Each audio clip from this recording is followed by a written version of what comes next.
Pengurus Pemberdayaan dan Kesejahteraan Keluarga atau PKK Kabupaten Aceh Besar resmi dikukuhkan dan dilantik di Pendopo Bupati Aceh Besar Selasa 27 September 2022. PJ Ketua TP PKK Cut Reski Handayani SIPMM dalam sambutannya mengatakan bahwa TP PKK merupakan gerakan pembangunan, oleh karena itu PKK harus sukses mengadakan perubahan untuk pembangunan. Selain itu juga PKK merupakan organisasi kemasyarakatan yang memberdayakan wanita untuk turut berpartisipasi dalam pembangunan Indonesia.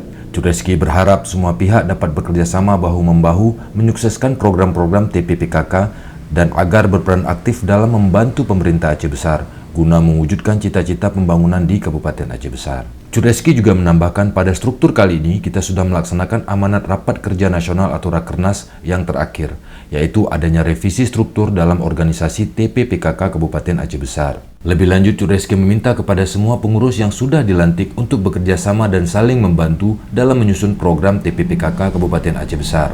Cut Reski berharap kepada OPD terkait agar memberikan izin kepada ibu-ibunya untuk bisa membantu TP PKK saat membina ke kecamatan dan kampung.